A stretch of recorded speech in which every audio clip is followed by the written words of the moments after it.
Welcome to Games from Folktales, a podcast that mixes historical research and tabletop role-playing settings. I'm your host, Timothy Ferguson, and I've got COVID, so I'm doing this one quite rapidly. By the time you hear it, hopefully, I'll have been well for a month.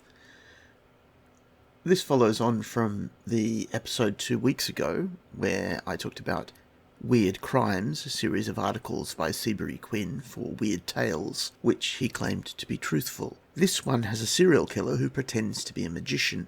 I've put it in the week that is normally a Magonomia episode, because there's a creature in the bestiary, Grim King of the Ghosts, who is going to be so annoyed when he hears about this killer's modus operandi. Thanks again to Ben Tucker and his production team at LibriVox. The Magic Mirror Murders, read by Ben Tucker. We gets Barbara, the blacksmith of the little Bavarian hamlet of Leucherrieth, greeted the daughter of Peter Reisinger. We gets Landsman. We gets Landsman, pretty Barbara replied from her doorstep. Think your young cloud bodes ill weather this morning? The blacksmith studied a fleck of cotton-wool vapor riding languidly across the blue German sky, then turned his smile on Barbara again. Nein, he opined. 'Tis but a wind cloud, but why so anxious about the weather? Is it to a picnic party you go, all decked in your pretties? Barbara brushed the tip of her nose with a tiny cluster of cornflowers plucked from her father's dooryard. Indeed, as the blacksmith had said, she was dressed in her finest. A cloth skirt, a neat little jacket of the same material, a blouse of coarse linen spotlessly laundered, pinchbeck earrings, even stockings of white cotton and leather shoes were among her morning finery. And by this last it might be known she was wearing the very best her wardrobe afforded.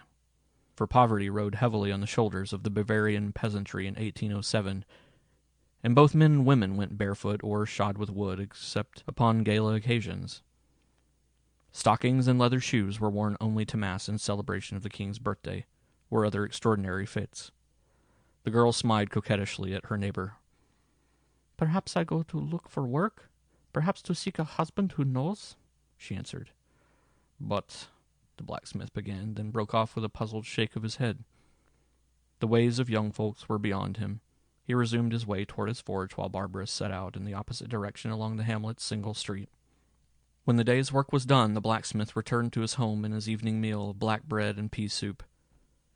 But Barbara did not return that night. Barbara did not return at all. It was as if she had walked over the rim of the earth at the horizon. Her parents made frantic inquiries for her. Weeks and months went by, but no one could tell them of her whereabouts. Village heads were shaken, dire surmises of her fate were uttered by local wiseacres, and her disappearance had taken its place in neighborhood tradition. Almost when gossip was suddenly revived by the disappearance of Catherine Seidel, a belle of the neighboring community of Regendorf. Early in January 1808, Catherine had set out from her father's house, also dressed in the best clothes she'd possessed. Like Barbara, she answered questions concerning her destination evasively. And like Barbara, she seemed to vanish like a smoke wreath from her grandsire's pipe. She was gone, and no one could or would give any news of her. Matters might have simmered down in her case, as in that of Barbara Reisinger, had it not been that Catherine's elder sister, Walburga Seidel, was a spinster of more than ordinary firmness of purpose. While others shrugged their shoulders over Catherine's disappearance, some even hinting the path she had taken led to the sort of ease purchased with shame, Walburga insisted her little sister was the victim of foul play. So vehemently did she assert this belief to all she talked with, that the neighbors began to look upon her with a sort of tolerant pity. One day early in the spring of 1808, Walburga was passing through the public market of Regendorf, when she espied with amazement a bit of cloth she recognized as coming from the skirt Catherine had worn the morning she left home. Entering the shop, she excitedly demanded whence the cloth came. After a moment's hesitation, the Hebrew proprietor of the place informed her he had bought the goods from a certain Frau Bichel, wife of Andrew Bichel, a day laborer who lived nearby. He volunteered the further information that Frau Bichel was one of his regular customers, trading cloth and trinkets for goods, and often selling him garments or cloth remnants for cash.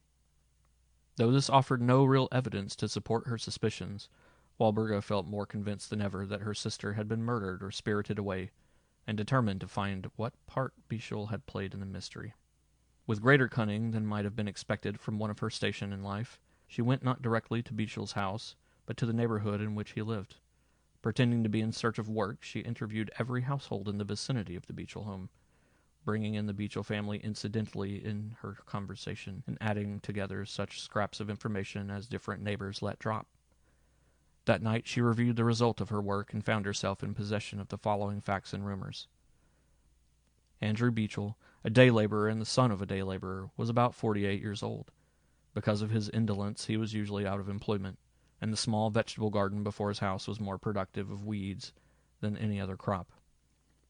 About a year before, however, his fortunes had suddenly taken a turn for the better. He had in some way secured a couple of pigs, a goat, and several geese, and had been heard to boast of a contemplated purchase of a cow. None of the neighbors could account for this sudden prosperity, since Bichel had been, if possible, lazier since his fortunes began to mend than before. His clothing and that of his wife was noticeably better than formerly, and disregarding the usual custom of having all his garments made at home, he had fallen to patronizing a nearby tailor, he supplying the materials, while the tailor fashioned the garments. Bichel was noted for his good nature, or rather for his lack of aggressiveness, in former days having permitted himself to be bested in every encounter, whether physical or verbal, rather than defend himself. He was known for a coward, both physical and moral, always seeking to ingratiate himself with those he met, and resorting to the most servile flattery in order to secure the barest toleration from his acquaintances. Of late he had achieved greater esteem among a certain element of the locality, since he had shown a willingness to buy beer for whoever would consent to drink with him at the inn. It must be remembered that fiscal conditions in the Germany of that day were as stringent as those of the post-war period, only the pressure was from exactly the opposite direction. In the disorganization following the World War, the Republic suffered from an inflated currency, literally from too much money. In 1808, poverty was due to lack of money of any sort, and a few pence, secured by the sale of articles of little intrinsic worth, might easily raise a peasant to a position far above that of his struggling neighbors, whose whole time was occupied in securing the barest necessities of life. Bearing this in mind, we can realize how articles of practically no value, provided they could be obtained without cost, might enable a poverty-crushed German to outdistance his fellows. A floating log is valueless to the man on shore. To the spent swimmer, it may mean salvation. Walburga Seidel was aware of all this. A lifetime of poverty had impressed her with a very definite appreciation of values, even the value of a piece of second-hand clothing. And her sister had worn an entire outfit of new clothing, besides several articles of cheap jewelry, on the day she disappeared. Walburga pondered the information she had gleaned for several days before she again sought the neighborhood where Bichel lived. A few guarded inquiries disclosed the name of the tailor Bichel patronized.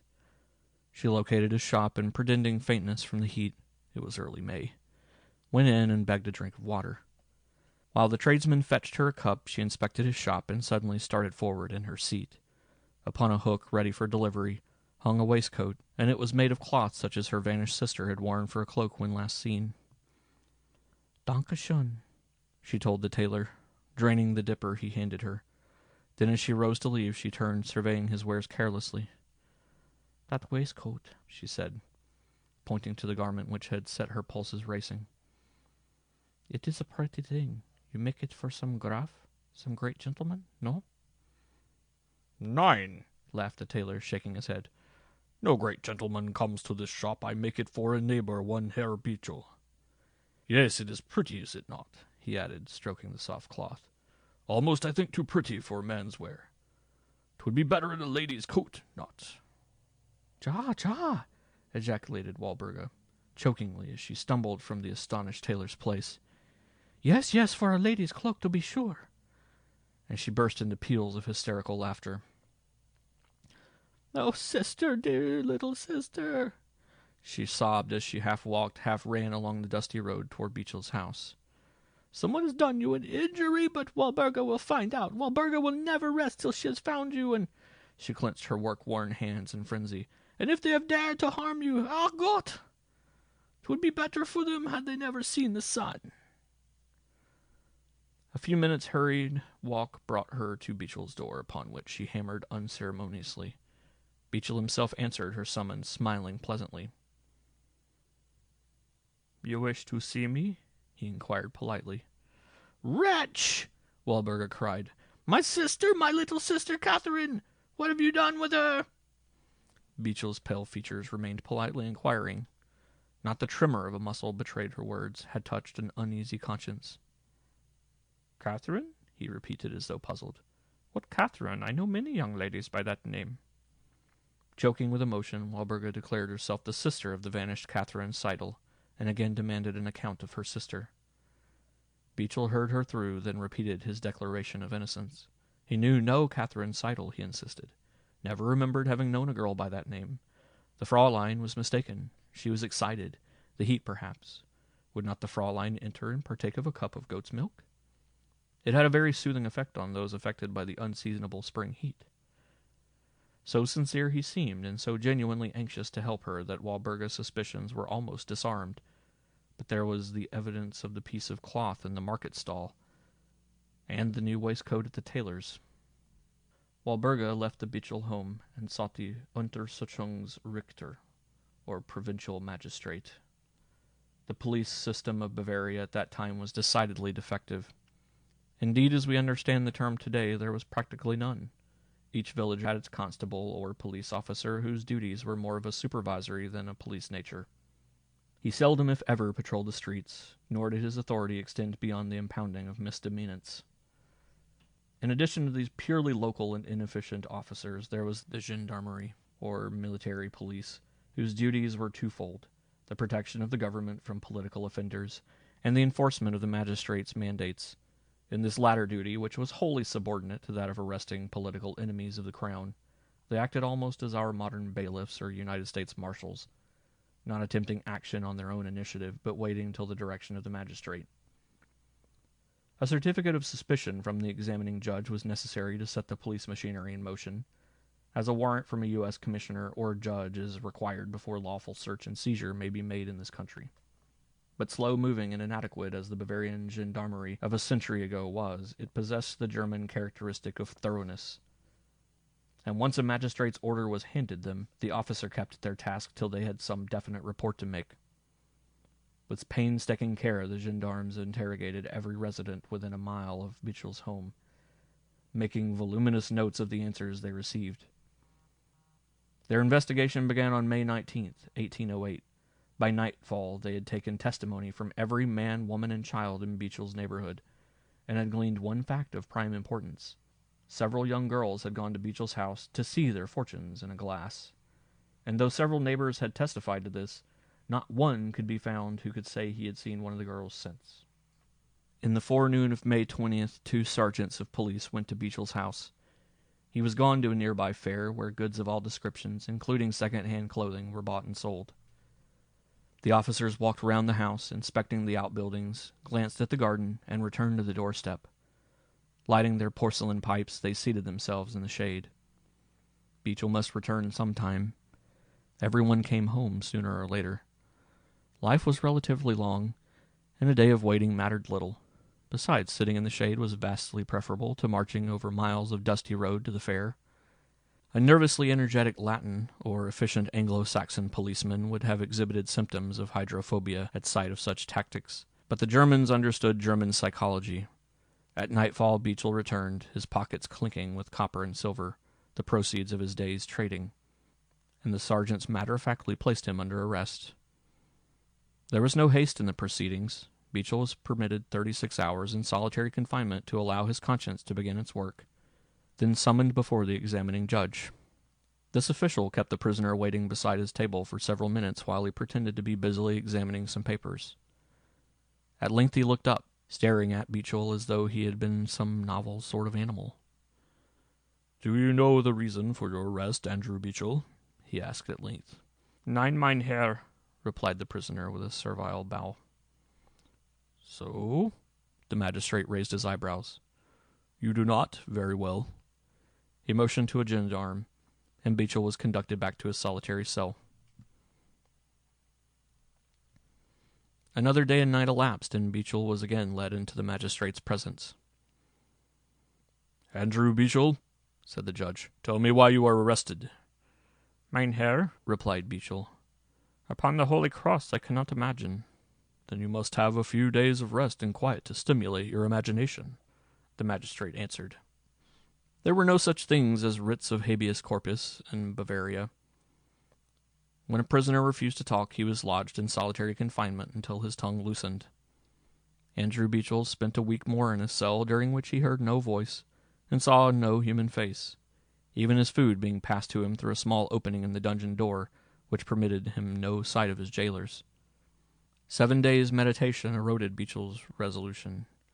The next time he faced the judge, he was ready to talk. As before, the magistrate asked, Andrew Beechel, do you know why you are arrested? Yes, mein Herr, answered the prisoner. It is in connection with the disappearance of Catherine Seidel. And Barbara Riesinger? What of her? Supplemented the judge. Yes, your worship, faltered Beechel.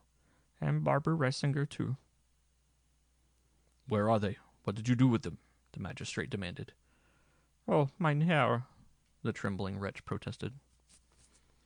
I did nothing with them. On the holy tree, by the beard of St. Andrew, my patron. I did them no injury. They came to me. They pestered me to get them their fortunes told. I knew a man. No, your excellence, I do not know his name, nor whence he comes. I knew a certain man who can divine the future. This man, he has but one eye, your exaltedness, and is also plagued with a goiter. This man came to my poor house and showed these misguided girls their future husbands in a peep show. A peep show? Echoed the judge. What kind of peep show? A crystal ball, your nobleness. A crystal ball? Did you not say it was a peep show? Yes, your honorableness, but I meant a crystal ball such as Eastern fakirs use. What you know of Eastern fakirs, Andrew Beechel?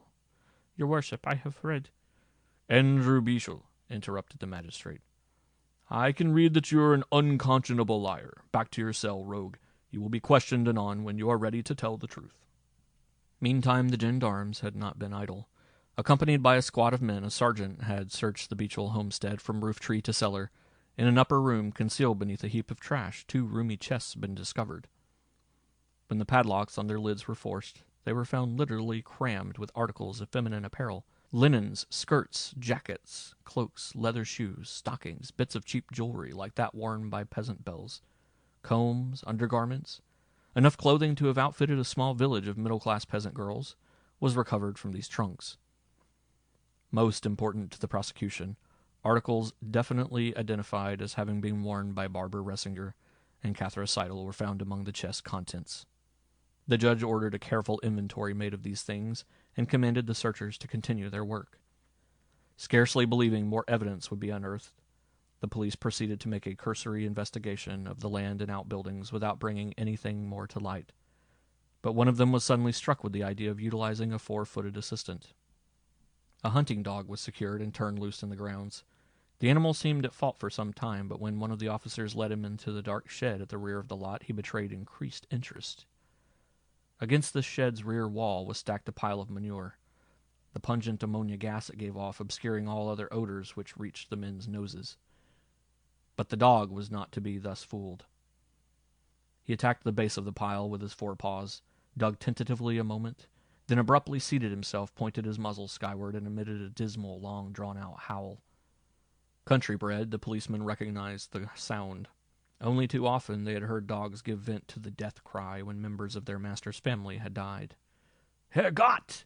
cried one of the men, while another crossed himself piously. A digging fork was brought, and the police attacked the dung heap.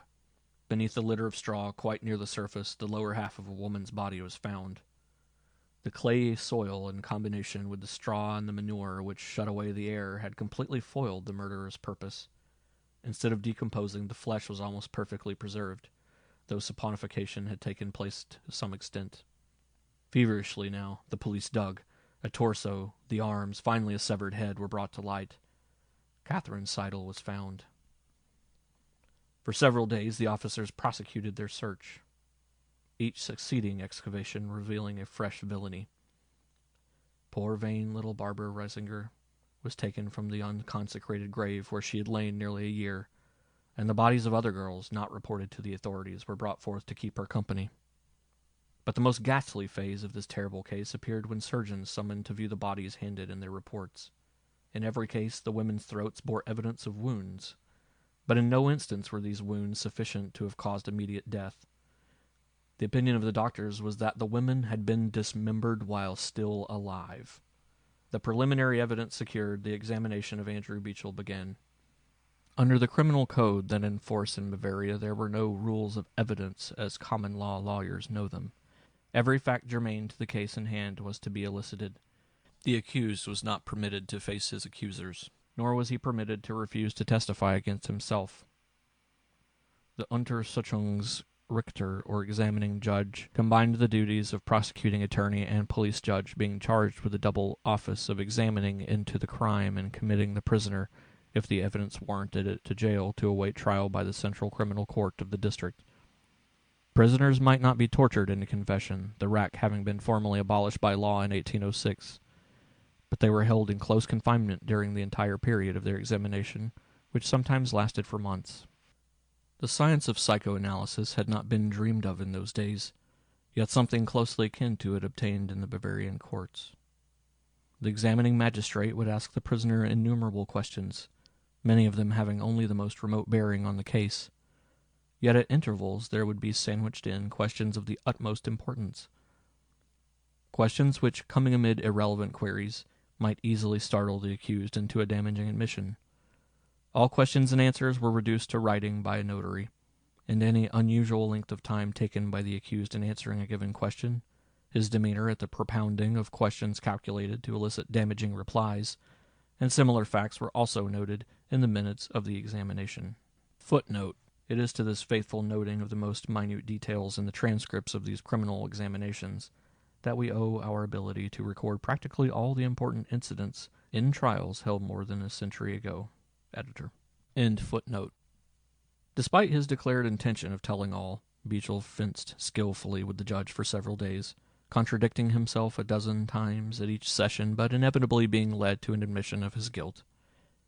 At length the magistrate asked him, "Did you not pretend to have a magic mirror in your possession, a mirror in which young women might see their future husbands?" Beechel was observed to change color at this, but stoutly denied it. The judge, unhurried, confident his questions would bring out the truth, continued at intervals to ask, "Tell us of your magic mirror, Andrew Beechel." Or, "Why did you pretend to have a magic mirror?" Persistence at last prevailed. Worn out with constant questioning, his solitary confinement between court sessions making him a prey to his accusing conscience, Beechel at length broke down and confessed. He had let it be noised about among the peasant girls, he said, that he possessed a magic mirror in which any girl looking would see her future bridegroom. And to sweeten the bait for the silly flies he purported catching in his web, he also said he would accept no fee for a look at this marvelous glass. But she who would see its secrets must come secretly, otherwise the charm would be broken, and she must come dressed in her best, as she would wish to appear when first beholding her future husband.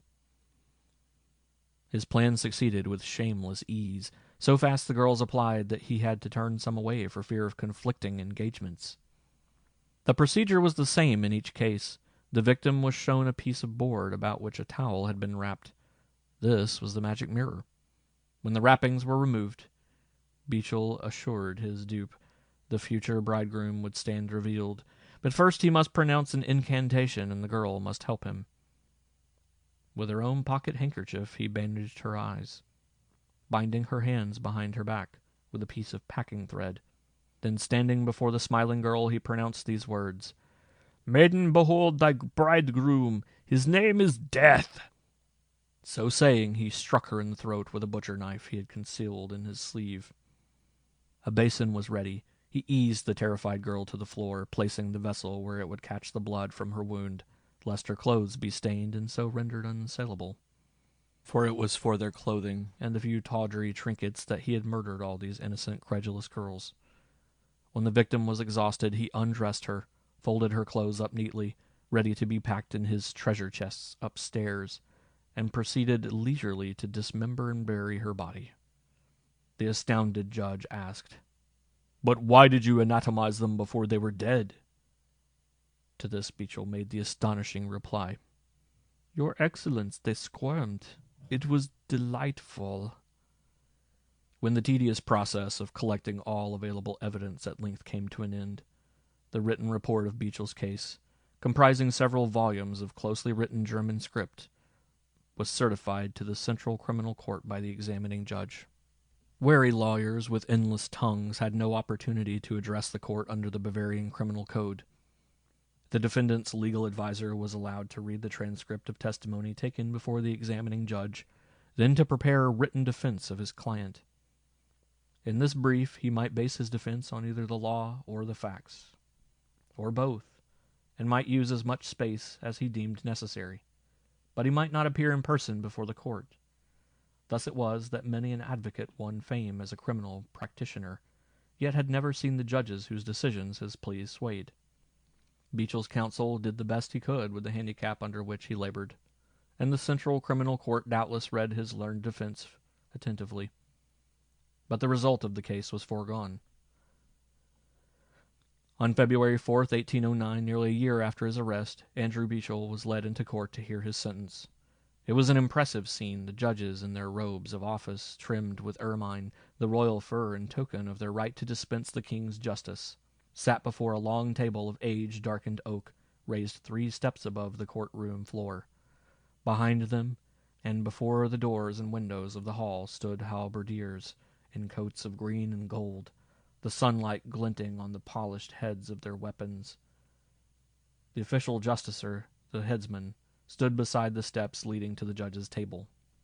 A crowd had gathered to hear sentence pronounced, and broke into murmurs of suppressed rage as 2 stalwart jailers led the prisoner before the judges. The clamor of halberd butts on the floor brought instant silence, for the halberdiers were not slow to rap for order on the heads of the rabble if their first admonition to silence went unheeded. Beechel halted before the judge's table, and the president of the court rose, facing him. In one hand he held a parchment scroll. Before him on the table lay a light wand of dried willow. The prisoner's pale face went a shade whiter as he beheld this, for well he knew what the wand portended. A pause. The judge unrolled his parchment and read the sentence. That Andrew Beechel, of Regendorf, be dragged to the place of execution, and be not carried or allowed to walk. That he there be broken on the wheel from the feet upwards, without the previous mercy stroke, and that his body be afterwards exposed on the wheel as a warning to evil doers. As he finished, the president picked up the willow wand, snapped it in two, and cast the pieces at Beechel's feet. This was to signify that, as the wood was separated in 2 parts, so should the condemned man's soul and body be severed in the furtherance of the king's justice. Almost insane with terror, Beechel was dragged from the courtroom, his vain pleas for mercy ringing fainter and fainter, till the closing of his dungeon door shut them off completely. Well he knew the fate awaiting him. He would be tied against the great cartwheel so that he hung like a fly caught in the web of a giant spider. Then with a heavy sledgehammer, the brawny executioner would rain blow after blow upon him, breaking the bones of his legs and arms, his ribs, finally crushing his skull. In ordinary cases, the headsman would have given him the blow on the head first, so that the others would have been but savage mutilation of his dead body. But his sentence had expressly provided that he should be broken on the wheel from the feet upwards without the customary mercy stroke. He would die slowly, horribly. The thought drove him shrieking against the unyielding door of his cell, striking it with his fists, crying aloud for mercy, he who had shown no pity to the girls whose finery he coveted. Next morning, when they led him out to die, he gave a great shout of joy as he beheld his executioner. For that grim official leaned upon the handle of a great sword, not on the helve of his terrible hammer. The court had reconsidered its decision during the night, and commuted his sentence to death by beheading, saying, "It is below the dignity of the state to vie with a criminal in cruelty." Your saga may vary.